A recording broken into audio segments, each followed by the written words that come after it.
story from Mark Twain called The Golden Arm. Please give a warm welcome to Dolores Brady.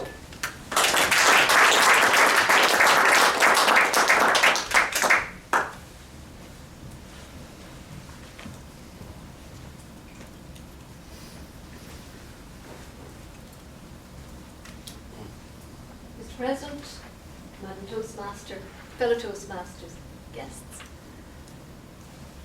Once upon a time, there lived a poor farmer. He lived way out on the prairie, all by himself, on a small farm. He was mean. He was monstrous mean. He was so mean that once, when he found a packet of corn plasters, he went out and bought a pair of tight shoes. He had a wife, and he was mean to her too. It was her birthday, and he said, "Elvira, it's your day, and I done got something for you. I got something special. I got you a complete mink outfit." And he handed her a 12-bore shotgun and some traps. So Elmer and Elvira lived on the farm, on the prairie, all by themselves. And then there was an accident, a terrible accident, and Elvira lost her arm. Her whole arm, from her shoulder to the fingertips. But the insurance paid out, and she got a new arm. Solid gold, from the shoulder to the fingertips. And she loved it. She loved her new arm, solid gold. But then she got sick, and she knew she was going to die.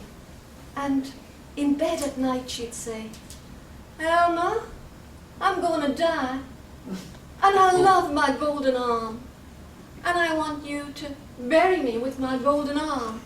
You promised me." And he'd say, "Elvira, I promise you, honey. Sure, I'll bury you with your arm."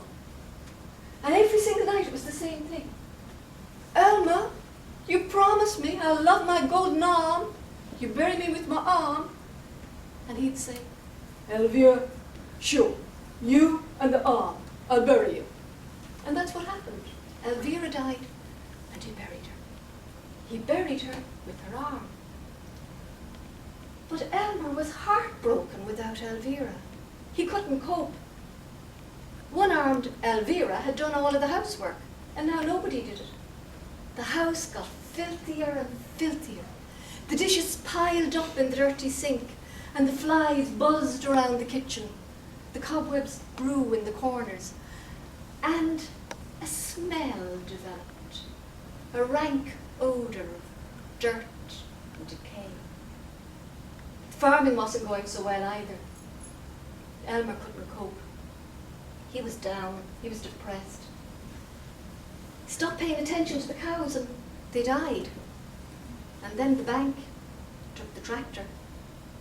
And then the bank wrote to say it was taking the farm. And Elmer couldn't sleep at night. All he could think about was the golden arm. And if he had the golden arm, his problems would be solved. It haunted him. He thought about it. Out in the grave, out in the prairie. It lured him. It seduced him. It beckoned to him. Come and get me.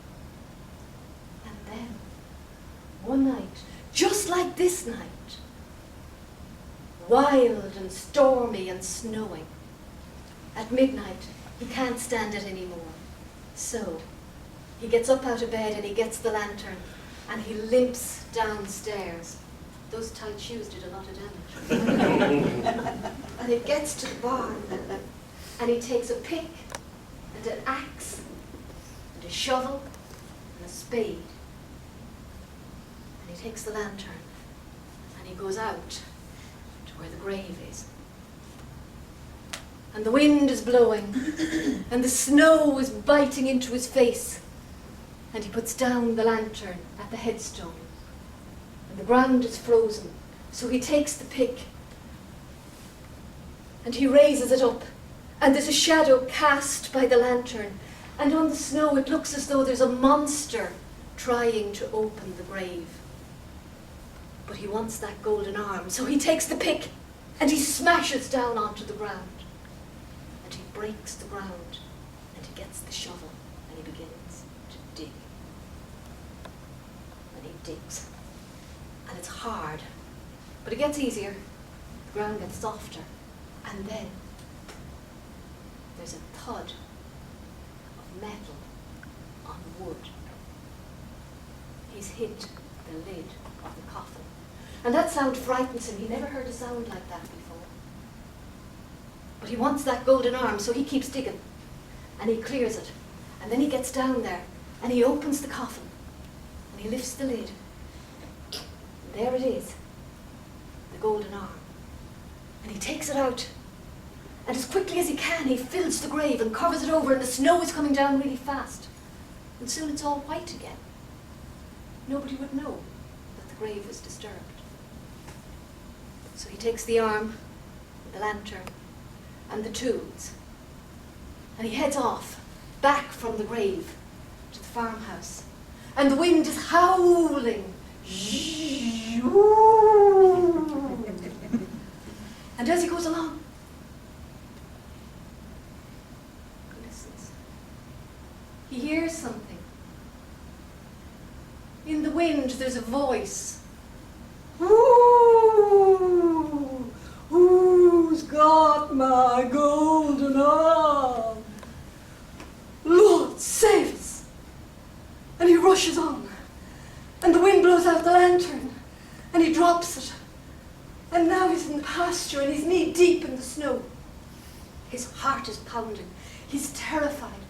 And the snow is blowing, and the wind is howling, and he can hear the wind. And the voice is coming after him. Ooh, who's got my golden arm? He's terrified.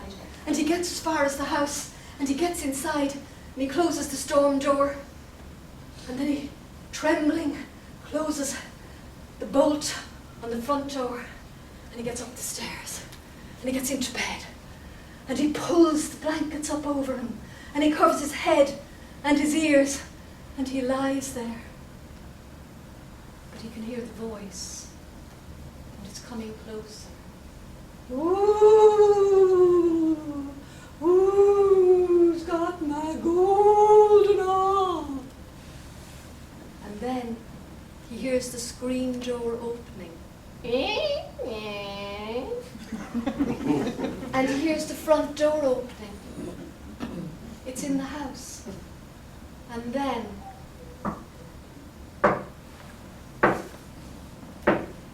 it's coming up the stairs. And Elmer's in the bed, and he has the golden arm in the bed with him, and it is so cold. It chills him to the bone. And he knows it's coming. And he lifts the latch, and it's in the room. And he senses it. It's standing at the end of the bed. And then it's leaning, bending over the bed. And he senses something so cold right down close to his head. And then the voice says, "Who's got my golden arm?" You got it!